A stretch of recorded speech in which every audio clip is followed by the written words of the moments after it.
Assalamualaikum warahmatullahi wabarakatuh. Ini bagian 2 ya. Kita merespon Anies Baswedan di Forum Keadilan TV. Anies Baswedan nasihat Tom Lembong, Anies maju terus jangan takut. Kemarin tuh berapa yang nonton? 240, sekarang udah 485 ya. Ya. Nggak sempat saya ini karena saya harus jualan bubur ayam pagi jam 9, kemudian sekarang jualan mie ayam sampai jam setengah 6 dari jam 1 itu. Nggak sempet nih, kita sempetin nih jam 8 kurang 5 udah ngantuk sebenarnya, jadwalnya tidur ya, kita paksain.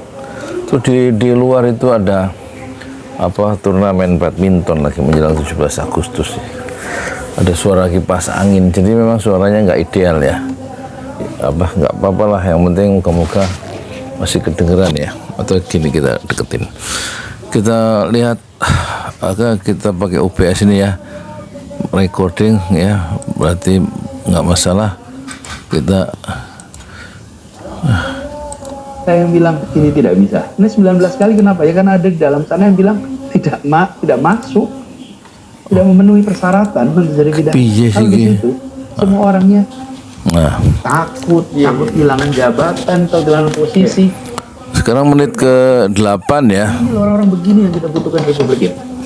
Orang-orang yang kalau saya ditanya siapa sih orang berani itu loh, tidak takut kehilangan jabatan. Siapa pemberani itu? Orang yang tidak takut kehilangan jabatan. Berani dalam perspektif Anies Baswedan ya, melihat keadaan yang nggak ideal itu, dan dia speak up, dia bicara seperti Tom Lembong. Itu orang-orang yang termasuk orang-orang yang nggak kehilangan jabatan. Orang yang takut kehilangan jabatan itu biasanya orang yang melihat masalah, ya mungkin dia bagian dari kekuasaan, itu dia diem, nggak bisa ngomong karena takut kehilangan jabatan. Kalau kehilangan jabatan, kehilangan kekuasaan itu berarti kehilangan peluang untuk mendapatkan pundi-pundi emas yang jauh lebih besar. Karena ekonomi itu selalu berhimpit atau selalu dekat dengan kekuasaan. Seperti mata uang, satu koin itu sisi ekonomi, sisi politik ya. Jadi orang yang pengen orientasinya bukan keadilan, bukan kejujuran, dan keadilan, kejujuran, kebenaran, dia biasanya orientasinya adalah kebendaan, dan dia lebih mudah ya melakukan pelacuran intelektual terhadap penguasa, dan penguasa selalu didukung meskipun salah, dan dia melacurkan hati nuraninya. Dan orang-orang yang melacurkan hati nuraninya ke pusat-pusat kekuasaan yang zalim, yang tidak memperhatikan atau kehilangan perspektif terhadap keadilan, kejujuran, dan kebenaran, biasanya orang-orang itu akan diam dan tidak berani karena takut kehilangan kekuasaan, takut kehilangan jabatan yang dia diberikan oleh kekuasaan yang dia merapat kepadanya itu. Bahasanya nggak jelas. Ini saya nanti tidur kalau 4 jam, bangun jam 1, jam 5 gitu ya. Jam 5, jam 1, 5 jam tidur. Itu sholat tahajud dulu. Zakir Naik yang kemarin datang ke Indonesia itu tahajudnya 2 jam sehari. Kalau Rasulullah mungkin tahajudnya dari jam 1 sampai 10 subuh ya. Nggak apa-apa dipamerin tahajudin apa sih. Soalnya di internet ini banyak kemaksiatan yang dipamerin, gambar-gambar yang aneh-aneh, omongan yang aneh-aneh juga dipamerin. Sekarang kalau kita pamerin yang baik-baik kan bagus, barangkali ditiru ya. Ya soal keikhlasan, soal masing-masing ya. Promosi kebaikan itu juga nggak apa-apa. Kita berpacu dengan orang yang promosikan keburukan dan kejelekan, apalagi penyimpangan dalam kekuasaan. Itu aja, Mas Anies. Kita kan tahu Darmawan kita mengatakan Supriyosa, Pak Tom Lembong itu diperlakukan seperti itu karena kedekatan, karena sikap beliau juga yang ya pasang badan lah, bantu Mas Anies dari awal. Kira-kira dukungan moral, tanggung jawab moral seperti apa ya yang dirasakan oleh Pak Anies ketika Pak Tom harus masuk? Ya. Pencet mulu sih. Saya berikan gambaran sedikit ya. Ketika Tom itu Iya sih. mulai diperiksa. Ini cerita, ini ngobrol. Persoalannya yang tersisa dari kasus Lembong itu, apakah Tom Lembong itu dikriminalisasi itu karena kedekatan dengan aspirasi Anies Baswedan saat bergabung dengan Anies saat proses pencalonan presiden ya, sebelum 14 Februari 2024. Apakah itu? Tapi kalau menurut video-video yang lain, pertemanan mereka itu Anies Baswedan yang Muslim dan Tom Lembong itu sudah lama, bukan pertemanan tiba-tiba di saat Pilpres sehingga sebagai pendukung Anies Baswedan kemudian Tom Lembong dikriminalisasi. Tapi bukan karena kedekatan dengan Anies ya, ada tujuan yang lebih besar dari itu. Dan kita memang ngobrol reguler. Lalu dia setiap kali mau berangkat itu dia ngabarin juga mau berangkat ke kejaksaan, dan nggak ada pengacara yang menemani. Sendiri aja, sendiri. Dia setiap kali diperiksa kejaksaan dia sendiri, tidak punya penasihat hukum, tidak bawa penasihat hukum. Terus dia jawab, memang saya nggak pernah bikin apa-apa katanya. Jadi dia tidak datang ke sana itu dengan rasa takut, rasa khawatir, rasa nggak ada sedikit pun, karena dia yakin betul bahwa tidak ada penyimpangan yang dia kerjakan. Kalau kata Ghazz Khalifah itu dalam acara Aiman itu ya, Suara Rakyat, dia mengatakan dia sebagai pembela Tom Lembong. Tom Lembong itu orang kaya ya, tidak mau korupsi yang receh-receh itu nggak mungkin itu dilakukan karena dia secara ekonomi itu sudah selesai katanya, sambil memperlihatkan keteguhannya sebagai seorang yang mengerti tentang Tom Lembong, tentang latar belakangnya dan tentang visinya. Ghazz Khalifah itu meyakinkan bahwa Tom Lembong itu diperlakukan secara tidak fair ya, bukan karena dia terbukti melakukan korupsi dan memperkaya orang lain atau perusahaan orang lain. Coba berapa orang datang diperiksa tanpa bawa penasihat hukum? Bahkan diskusi dulu. Pernah akan mengatakan, itu namanya konyol, itu namanya naif, bisa jadi. Tapi itu juga menunjukkan bahwa memang dia tidak melakukan apa-apa. Nah, jadi ketika kemudian pada tanggal 29 artinya tidak melakukan apa-apa dalam perspektif Anies Baswedan, merespon ketenangan sikap Lembong itu karena Tom Lembong di mata Anies Baswedan tidak melakukan kejahatan dan tidak punya niat untuk melakukan deviasi ya, tidak melakukan deviasi penyimpanan kekuasaan sebagai Menteri Perdagangan saat itu. Oleh karena itu ketika diperiksa dia tidak perlu membawa pengacara karena dia merasa secara terbuka ke Anies Baswedan sebagaimana yang dituturkan oleh Anies tadi, saya nggak berbuat apa-apa, merasa yakin nggak berbuat salah ya, sesuai dengan perintah atasan, sesuai dengan prosedur ya. Jadi nggak perlu dibela, nggak perlu ada pengacara. Oktober kami semua terkejut. Sore itu beredar WA bahwa akan ada konferensi pers pengumuman tersangka soal impor gula. Kita semua kaget. Itu bukan pemeriksaan pertama, dan setiap pemeriksaan itu langsung keluar. Jadi saya dampingi, kami temani, dan kemudian selalu saya dampingi, saya temani, maksudnya menemani Lembong dan Tom Lembong dan saat-saat yang sulit itu menunjukkan teman yang sejati. Dan ketika teman itu, seseorang itu sedang menjadi teman tertawa ya, ketika ada masalah orang biasanya merapat, tetapi ketika ada masalah orang yang memang orientasinya hanya memetik keuntungan sepihak itu tidak mau mendampingi teman yang menjadi masalah, yang memiliki masalah. Tetapi Anies Baswedan ketika Tom Lembong mendapat masalah, dia mendampingi, menemani. Itu menunjukkan satu kesetiaan di dalam pertemanan. Mungkin ada kesamaan nilai antara Anies Baswedan dan Tom Lembong meskipun keduanya itu berbeda agama, yang satu Katolik, Tom Lembong yang satu aktivis gerakan Islam. Cari kesempatan untuk berjumpa. Dan Tom ini tidak sedikit pun ada rasa khawatir, nggak ada itu. Ini ada Darmawan ya, saya ketemu orang itu, ini kata teman-teman penasihat hukum, kalau ditahan biasanya 24 jam pertama itu adalah culture shock. Culture shock. Ini nggak ada. Teman-teman penasihat hukum yang bisa jumpa, kita kan yang bukan penasihat nggak bisa jumpa langsung. Saya ketemu orang yang biasa aja, penuh dengan keyakinan bahwa ini tidak akan jadi masalah. Apa yang membuat Tom begitu sementara kita tahu kan dia datang bukan dari keluarga bukan datang dari keluarga menengah ke bawah kan? Orang yang terbiasa ya hidup enak lah gitu. Ya, ini adalah man of principle. Kalau orang yang punya prinsip Man of dan principle. berpegang pada prinsip, maka di tengah terpaan prinsip itu akan muncul. Keyakinan itu akan tercermin dari apa?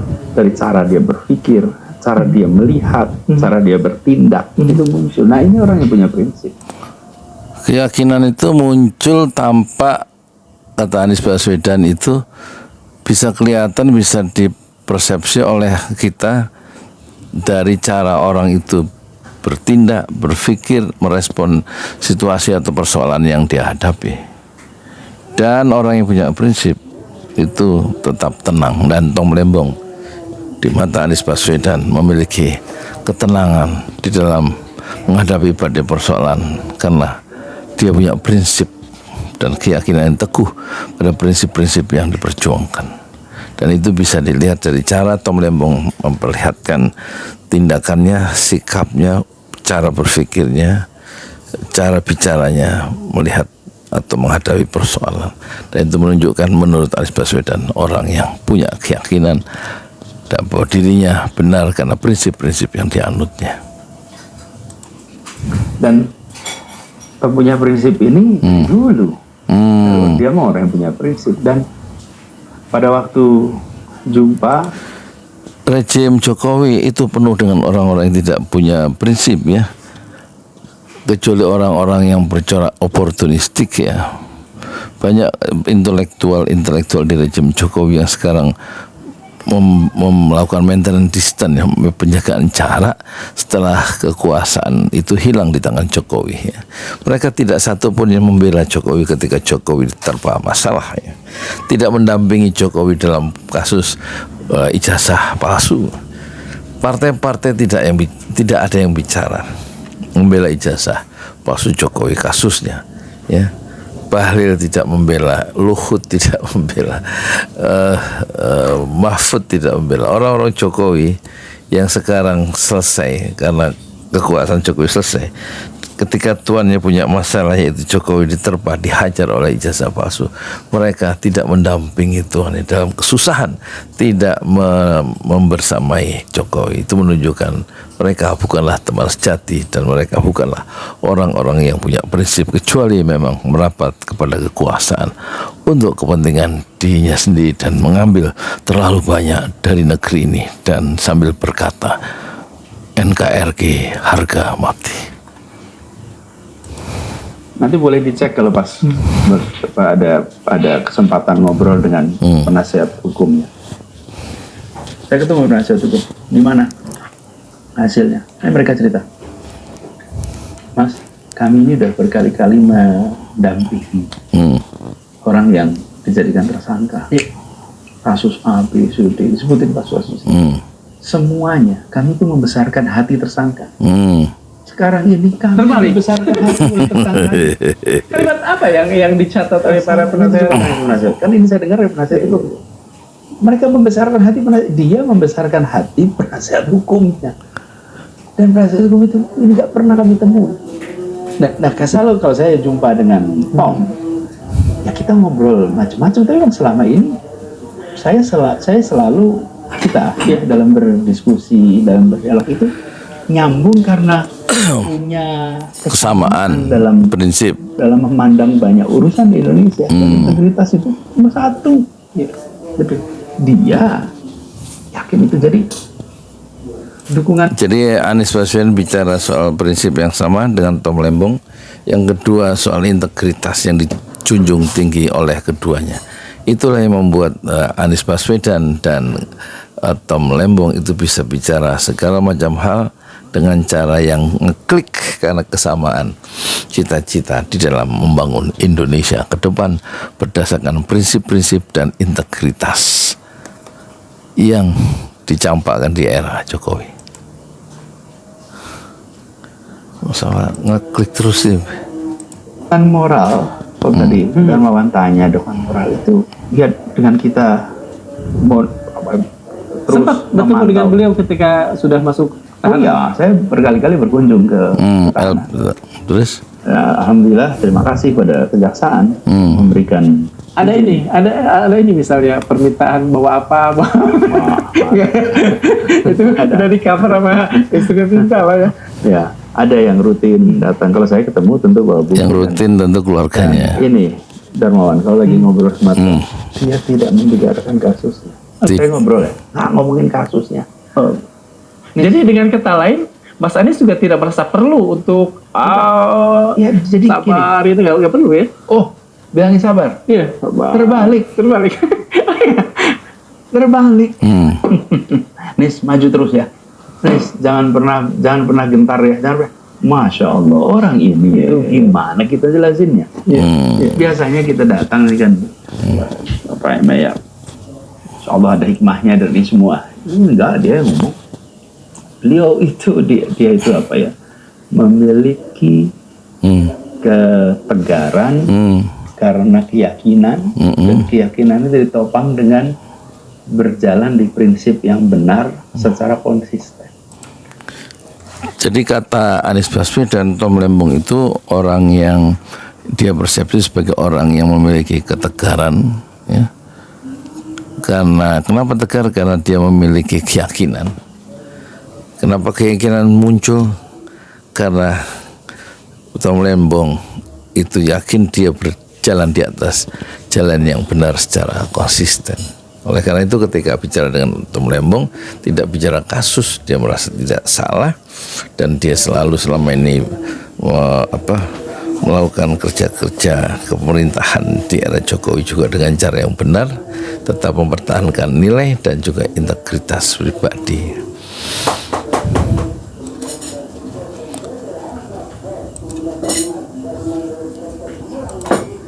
Itulah yang membuat dia menapak itu dengan tenang dan dia menghadapi juga dengan tenang. Jadi ketika dia mengatakan saya di depan sidang pengadilan saya siap bila terjadi A, B, C, D, itu bukan statement kosmetik, itu statement otentik, bukan omong-omong. Itu dari dirinya, dari dalam. Oh, ini udah kemarin. Tom di dalam. Ini udah kemarin, udah sampai menit ke-15, udah saya responin, diulang ini ya. Percakapan ketika saya ngobrol, ya singgung aja di awal ya, ini kemarin udah lewat, udah mulai akan persidangan segala macam. Ngantuk ya. Bahkan saya tanya gimana kondisi di dalam. Saya bilang, Tom, ototnya kuat sekali sekarang. Iya, saya olahraga terus sekarang gitu deh. Dan dia menjadi pemimpin di tahanan itu untuk berolahraga. Jadi katanya dia sekarang semua yang dalam tahanan itu semua olahraga sama dia.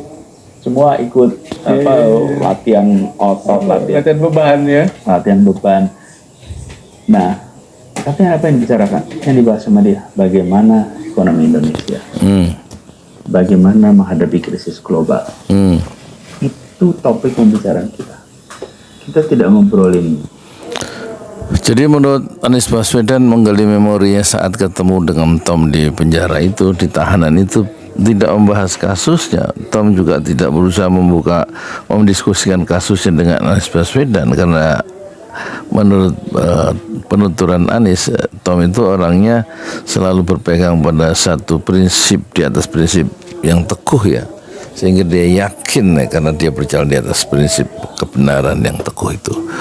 Dan yang dibicarakan dua soal justru, yaitu persoalan-persoalan yang lebih substansial, bagaimana Indonesia itu bisa growth, bisa growing, bisa growth, bisa tumbuh, dan bagaimana Indonesia itu, ekonomi Indonesia itu tumbuh, dan bagaimana Indonesia bisa menghadapi situasi ekonomi secara global yang sangat kompleks dewasa ini. Itulah yang didiskusikan oleh Anies Baswedan, dan bukan mendiskusikan masalah Tom Lembong soal impor gula.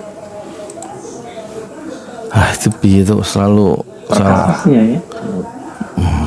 Kita di ruangan itu benar-benar perkara, dan barangkali bisa dibilang itu menunjukkan bahwa yang ada di dalam benak dia adalah tentang situasi yang berkembang global. Dan saya kenal Tom ini orang yang sangat produktif.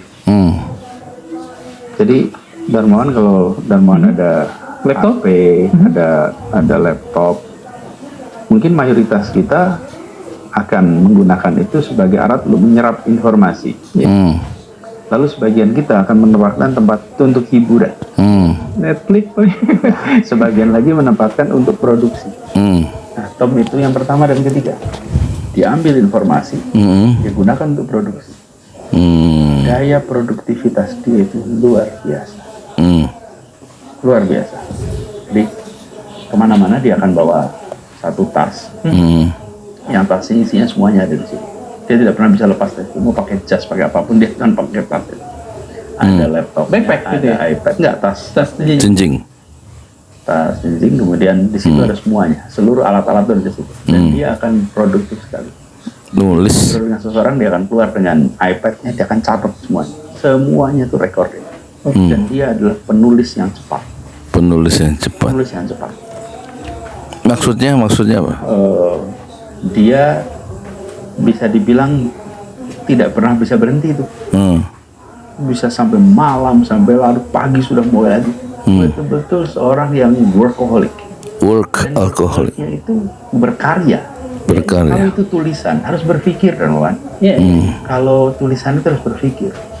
Dan itu yang dikerjakan terus. Jadi tulisan, analisa ini, analisa itu, terus analisa. Sangat produktif. Nah, daya tulisnya juga tinggi. Suatu ketika gini, keluar sampai malam sekali pemeriksaan itu. Ini menarik ya, satu sisi lain dari Tom Lembong yang tidak diketahui kecuali disampaikan barusan oleh Anies Baswedan soal produktivitas Tom Lembong dalam karya-karya tertulis setelah dia menggunakan media atau menggunakan laptop dan HP untuk menyerap informasi dan kemudian memuntahkannya kembali, memproduksi informasi yang diserap itu, menganalisanya dan menciptakan karya-karya baru, perspektif baru, analisa baru dalam bentuk tulisan. Dan itu yang dilakukan Tom bisa dari pagi, siang, sampai malam lagi, sampai pagi lagi, dan itulah yang disebut workaholic ya. Jadi kerja keras, mabuk kerja, tapi dalam bentuk bagaimana menghasilkan tulisan. Dan tulisan itu, kata Anies Baswedan, itu adalah satu usaha kerja yang harus memerlukan pemikiran, kan? Dan itu yang dilakukan oleh Tom. Jadi dia tampaknya baru menemukan dalam kehidupan dia seorang Tom Lembong yang sangat produktif, berpikir dan menuliskan pikiran-pikiran dan analisanya setelah menggunakan media, sosmed atau HP untuk menyerap informasi mutakhir ya. Kenapa saya malam? Kita pikirkan dia diperiksa lama di situ. Ya memang diperiksa lama, tapi yang lebih lama lagi adalah dia menulis, dia nyalin BAP. Kenapa? Kebayang itu. Kan BAP-nya nggak boleh fotokopi. Iya betul. Nggak boleh fotokopi. Nah dia pengen punya arsip sendiri lah ya. Arsipnya. Jadi kan ada pengacara, dia salin itu. Masya Allah. Apa yang dia jawab itu ditulis sama dia semua. Terus sampai itu nggak tahu berapa halaman tuh. Dia tulis tangan. Masya Allah. Semuanya. Saya ingin sampaikan, ini tulisan tangan ya, nulis BAP di tulisan tangan. Ini mengingat kita pada Profesor Dr. Mulyadi ya, yang menghasilkan karya-karya. Dosen UIN itu menghasilkan karya-karya bukan dengan diketik ya, tapi dengan ditulis tangan. Nanti penerbit yang akan mengetik tulisan tangan dalam karya dalam bentuk buku yang ditulis tangan oleh Dr. Mulyadi. Jadi dia mempunyai target minimal 20 kalau nggak salah, 20 halaman sehari menulis buku dalam bentuk tulisan tangan, bukan diketik ya. Dan Tom Lembong menulis BAP yang panjang berlembar-lembar itu dalam bentuk tulisan tangan.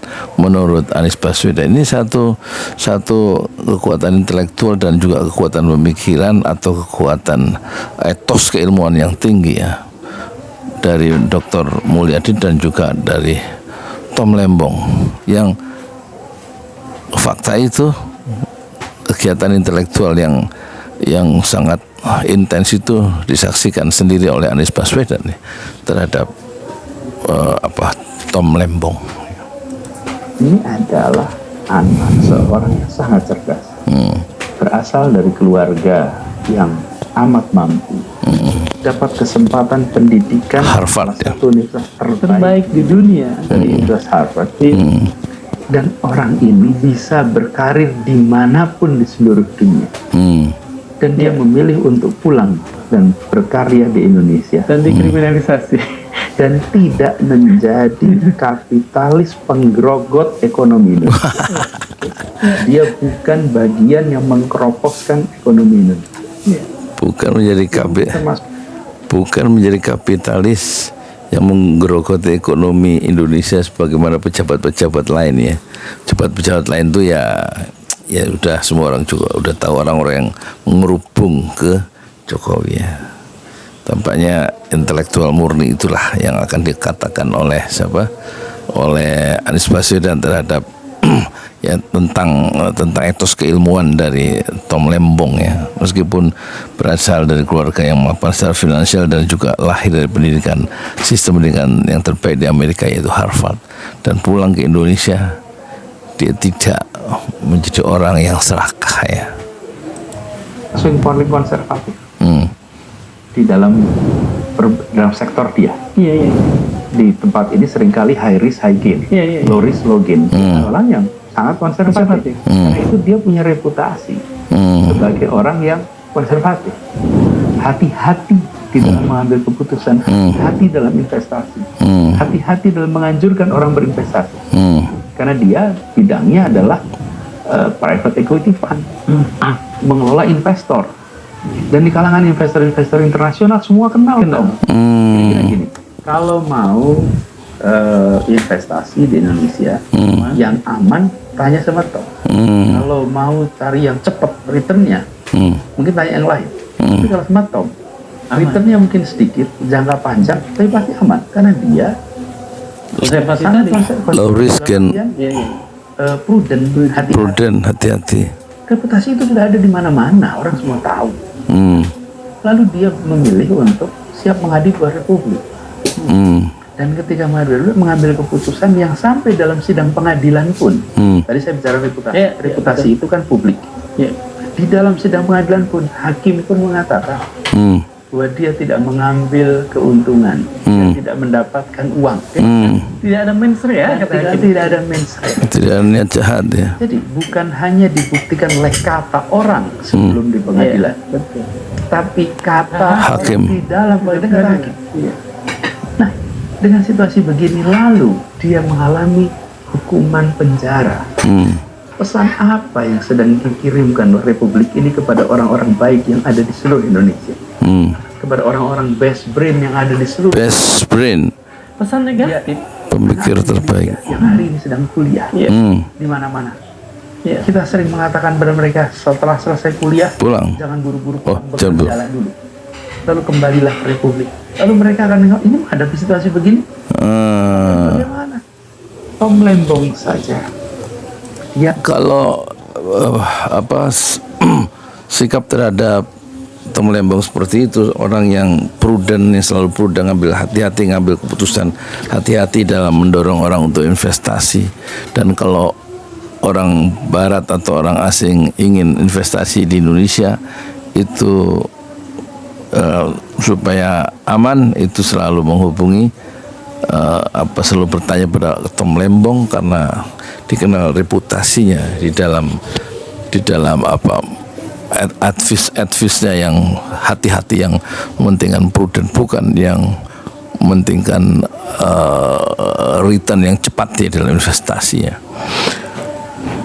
Nah, kalau orang Tom Lembong seperti itu yang punya reputasi internasional dikriminalisasi, tentu pesan yang dikirimkan dari ruang pengadilan tadi kepada diaspora Indonesia yang di luar negeri, terutama mahasiswa-mahasiswa yang sedang belajar di luar negeri, yang disarankan oleh Anies Baswedan jangan buru-buru pulang kalau selesai kuliah, tetapi hendaknya membangun jaringan dan menimba pengalaman di perusahaan-perusahaan internasional baru pulang. Itu tentu mereka akan ragu ya, akan terhenyak dan menghentikan langkahnya untuk pulang setelah mereka itu berkarya dan berpengalaman secara internasional di luar negeri. Kalau situasinya akan bisa dialami seperti Tom Lembong. Kalau itu tidak diperbaiki situasinya, maka yang terjadi nanti orang-orang yang terbaik di Indonesia itu akan keluar ya. Jadi terjadi fenomena brain drain ya.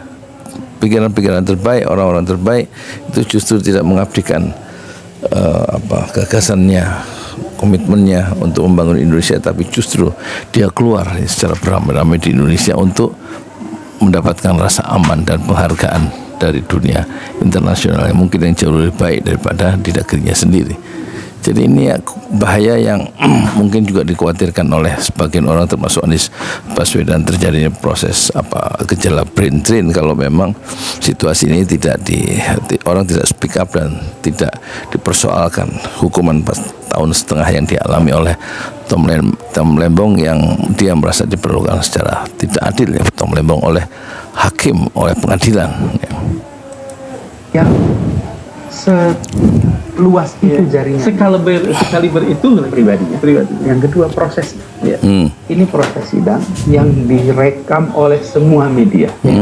Rekaman ada di mana-mana, diikuti semua. Jadi tidak ada lagi yang tersembunyikan di situ. Nah, bagi begitu banyak orang itu kemewahan yang tidak dimiliki. Ya. Lalu mereka berpikir, lalu kita apa nih? Ini bagi yang di luar. Sekarang bagi yang berada dalam pemegang kebijakan, waduh, begini, tidak ada mansria, tidak ada keuntungan yang bisa masuk penjara.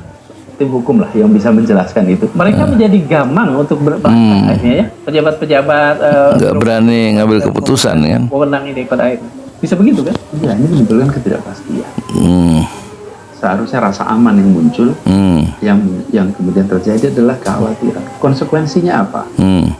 Ketika seperti Tom Lembong mengambil keputusan untuk melakukan dalam konteks ini impor gula mentah, lalu coba dipikir, Darmawan, apa sih yang sebetulnya dikerjakan gini? Dia melihat kalau tidak ada impor, maka akan ada kekurangan supply. Kalau ada kekurangan supply dengan demand yang tinggi, maka harga akan naik. Kalau harga akan naik, keluarga-keluarga di Indonesia akan mengalami masalah. Sekarang, kalau ada yang dalam posisi itu hari ini, lalu melihat peristiwa kalau gitu saya nggak usah ambil tanggung jawab. Ketika saya ambil tanggung jawab mengambil kebijakan, seluruh rakyat merasakan manfaatnya, saya yang menanggung konsekuensinya. Lebih baik begini, nggak usah berbuat apa-apa. Seluruh rakyat akan merasakan harga gula yang naik, rumah tangga akan menjerit harga gula yang naik, tapi kan saya aman. Nah, itu yang disebut sebagai pesan yang keliru. Sikap ambil tanggung jawab yang tidak ada niat jahatnya sama sekali nih. Ini yang kemudian mendapatkan ganjaran berupa hukum penjara. Terus buat apa tanggung jawab? Oke. Kebayang ya? Ya, kebayang. Jadi ini ya, Darwan, yang saya lihat menjadi pesan yang keliru di saat kita membutuhkan. Ya, ini dalam proses impor gula. Sekarang impor gula nih. Banyak peristiwa lain belum kejadian, tapi mencegah. Iya. Mencegah aja. Baru pencegahan, lakukan ABCD, ternyata bisa bermasalah. Udahlah kalau gitu nggak sambil tanggung jawab. Nanti kalau ada situasi krisis. Saya ngalamin waktu COVID kemarin. Waktu COVID kemarin itu setiap kali ambil keputusan, banyak sekali yang tidak mau. Kenapa? Karena mereka ngalami ketika flu burung 2004-2005 banyak sudah itu pada masuk penjara.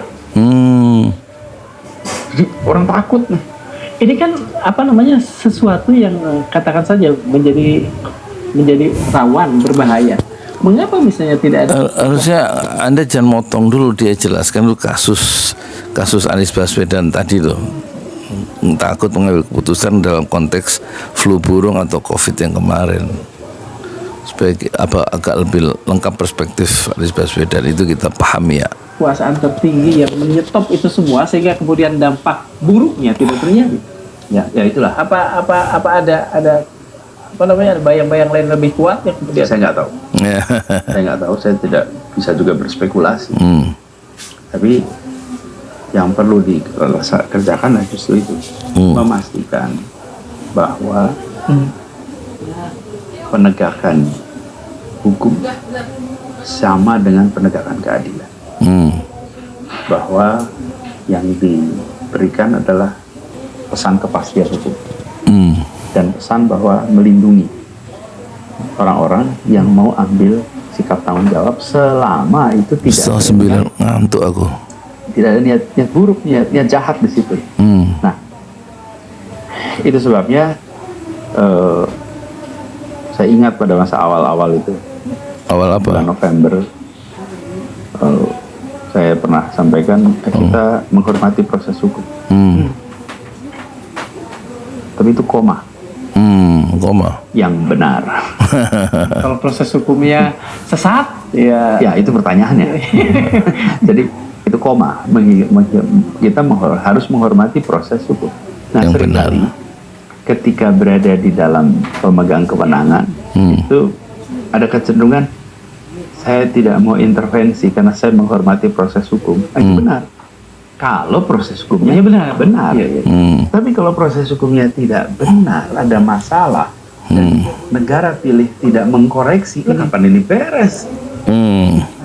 Itu kan sederhana. Jadi ketika ada, sering kita dengar pimpinan pemerintahan mengatakan kami proses hukum, proses hukum yang benar. Kalau proses hukum yang nggak benar, Anda jangan sebagai pemegang kewenangan harus intervensi. Mana sebetulnya proses-proses hukum yang tidak benar atau peradilan yang sesat ini terjadi? Kan dalam waktu sepekan ini saja kita tidak hanya mencatat Pak Tom Lembong, ada juga misalnya di ASDP saya dengar juga ada persoalan di sana. Ya, seberapa parah? Saya tidak bisa menyampaikan karena secara bidang bukan bidang yang saya geluti sehari-hari. Jadi saya tidak bisa menjawab secara data kuantitatif. Tapi peristiwa ini mendapatkan perhatian yang luar biasa, baik di dalam negeri maupun internasional. Soal Tom Lembong. Kalau kita lihat di dalam ranking negara-negara yang korup, Indonesia itu termasuk di bagian yang atas. Jadi kalau di Indonesia termasuk ada personal tertentu kan yang jangan nomor 2 di sana. Jangan motong dulu dia, biar dijelasin dulu. Neng, suka motong wae. Jadi kita kehilangan konteksnya tuh, si Anies mau ngomong apa, langsung beralih ke tema yang lain. Gimana sih? Ini wartawan siapa sih? Darmawan ya? Kita lihat itu kalau bicara tentang transparansi internasional, memberikan laporan. Kita ini bukan termasuk negara yang bersihnya mana? Ya, Finlandia, Selandia Baru, Singapura. Ya, Skandinavia lah, Singapura yang paling dekat. Tapi Indonesia tidak. Artinya apa? Dunia internasional itu kalau dengar ada tersangka korupsi, ya biasa gitu kira-kira. Nggak akan jadi sesuatu yang luar biasa. Tapi kok bisa media internasional menuliskan sesudah ini, nanti tunjukin aja daftarnya. Apa? Media menulis peristiwa terdakwanya Tom Lembong di dunia internasional dengan pertanyaan, di negeri yang sedang banyak banyak persoalan korupsi. Kan tidak pernah ada. Coba saya tanya, apakah ada tersangka korupsi yang ditulis positif oleh media internasional? Nggak ada. Kecuali siapa?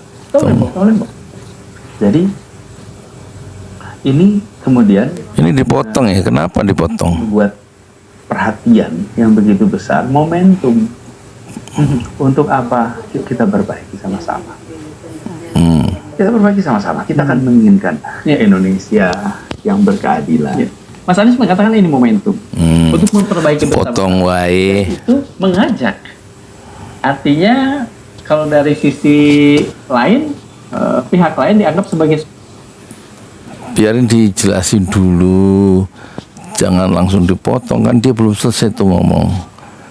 Jadi kita kehilangan lagi tuh apa mungkin Anies Baswedan juga langsung dia memperhatikan pertanyaan baru sebelum menyelesaikan pertanyaan yang sebelumnya, kan gitu. Jadi agak sabar aja dulu ini Kang, biar narasi-narasi dari Anies Baswedan itu yang bercorak dingin dan sistematis itu biar dia tuntas gitu loh. sebuah ajakan untuk membuat gerakan. Apakah itu dia akan memberikan resiko tersendiri untuk dikriminalisasi lagi lah dan sebagainya? Ya. Jadi momentum untuk pemegang kewenangan di Republik ini, mari kita perbaiki. Itu kan akhirnya kembali ke yang lain itu, pada pertanyaan yang barusan malah nggak dijawab karena memang yang pertama itu tadi harusnya dibiarin, jangan dipotong kan gitu ya.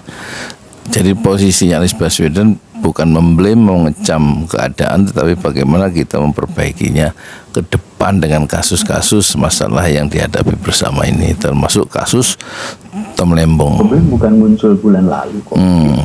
Ini problem persoalan di dalam institusi penegakan hukum, institusi peradilan. Ini persoalan yang sudah menahun. Sudah menahun. Artinya tidak usahlah kita defensif.